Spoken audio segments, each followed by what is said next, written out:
Hey everyone, so in this video we're going to break down a postseason game from another state. We're specifically looking in the 11th inning, so we're deep into extras, and a scenario where we've got runners on second and third, and the defensive coach causes a balk.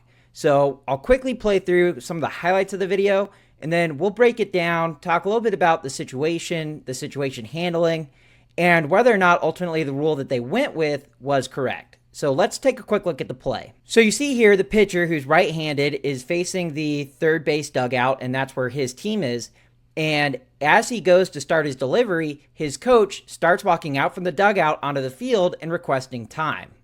Now, as we know, a coach cannot call time. A coach can request time, but a coach can never call time. Time has to be granted by the umpires. And usually, we should not grant time when a pitcher is in his delivery, such as this situation. So our umpire crew does exactly what they should.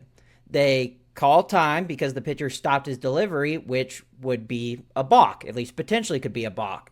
So they call time and they get together, and ultimately they decide to rule that this was a balk. Now, up to this point, I'll say I have no problems with this. As a crew, especially with balks or anytime we have a weird play, it's perfectly okay for us to call time, get together as a crew, and discuss how we want to rule on it. And you never know with a balk. Sometimes there's details that we miss individually, such as on the plate, we might not notice that maybe he wasn't engaged to the rubber. Maybe our partner did grant time and we just didn't hear it. There's a lot of weird things that can happen, so there's no problem with us getting together as a crew to discuss the play. I will say, though, if we're going to get together as a crew, we need to be away from the players and the coaches. So I would have rather seen this crew get away from the coaches and the players to discuss this and decide how they're going to rule on it.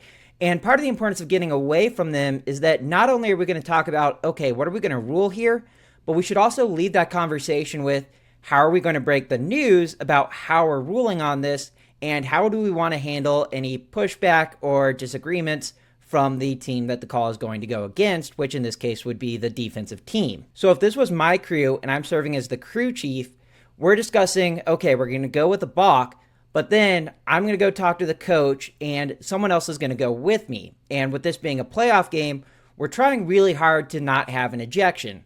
So I'm going to explain the rule. I'll do most of the talking. I'm going to have the discussion with him. But when it's time for us to start wrapping this up, I'm going to start walking him back to the dugout. And then whoever goes with me, they're going to set a pick to then keep him going back to the dugout. But we want him to direct his frustration at me and then start getting him going that way and do a pick and roll so that we can get him going back to the dugout without having to start issuing warnings or potentially ejections. But again, you can't have that discussion as a crew if the coach is standing right there listening to everything you say. Now, this goes on for a while. It goes on for a little over a minute, and that's probably more time than I'm giving. Now, this is a playoff game, and this was a somewhat complicated ruling, so I understand maybe giving him more of an explanation, but I probably would have tried walking him towards the dugout and off the field a little bit faster than this crew ended up doing. Ultimately, we get to the point where the coach says that he wants to protest. Now, this is not a process that exists in every state. Here in Georgia, we do not have protests, and that's actually kind of the way that most sports are and most baseball is heading.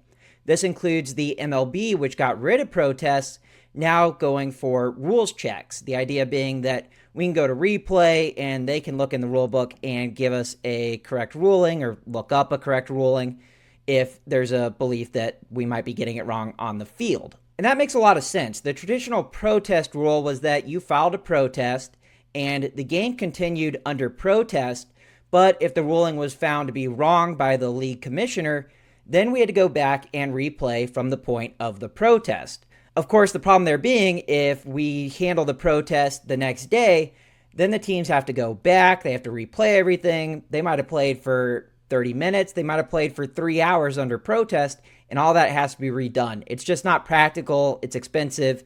So you're seeing that go away in most of baseball. Now, the rule that this state uses, by my understanding, is that they actually have to get a ruling from the state rules interpreter. Now, I don't know who they're talking to here. My guess is it's the athletic director. I'll tell you, though, from professional baseball, collegiate baseball, high school baseball, if we do need to do a rules check, if we feel we need to go and look at the rules book, we should go back to the locker room to do that.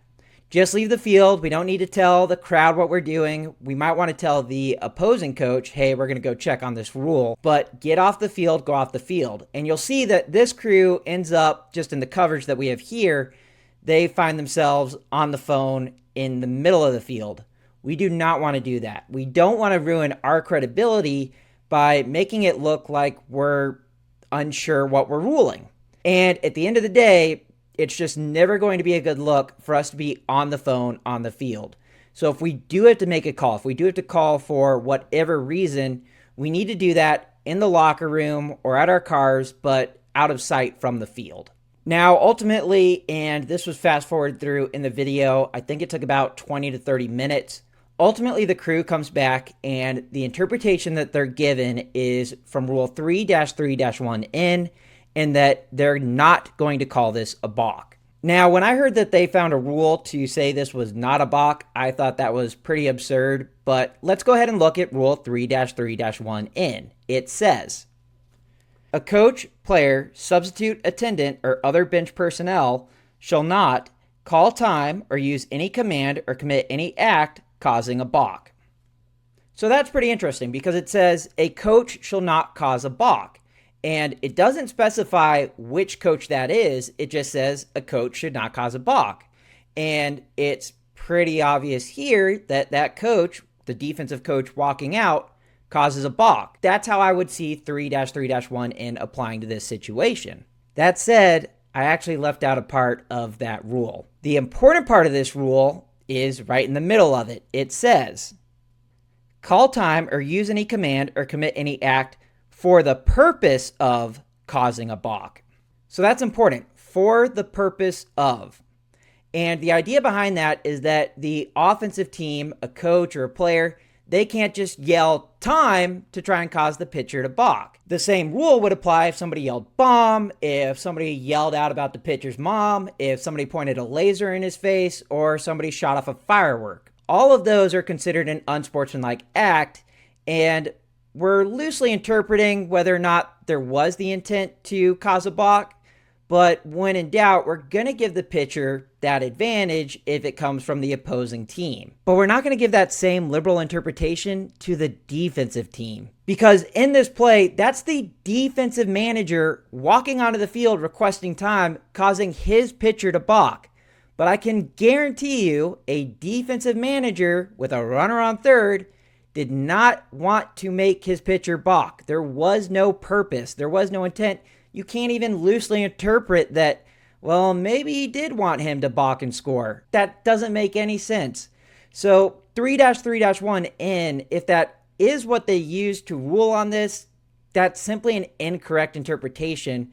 There's no way that there was intent by the defensive team to cause their own pitcher to balk and score that run. And by the way, if you go through with this interpretation that it is 3-3-1N, then this crew needs to follow through with the penalty that's given on that, which is that the offender shall be ejected from the game. And I can pretty much guarantee you that did not happen in this situation. And before moving on from this, I just don't think 3-3-1N can apply here. I will say a discussion I had with a couple other senior umpires. We talked about how you might be able to just say that's nothing and nullify the action, but it wouldn't be under 3-3-1N. You'd have to make some other kind of ruling that there was some weird distraction. You know, it goes back to the lightning video we did a couple months ago.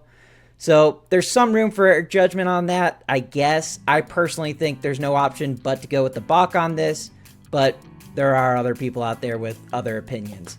So that's my breakdown on this. Thought it was an interesting play for all of you to look at. Wanted to dive into 3-3-1, just give you a little bit more to think about next year when you're on the field. And before moving on, please give us a like, subscribe to the channel, and I look forward to seeing you on the field.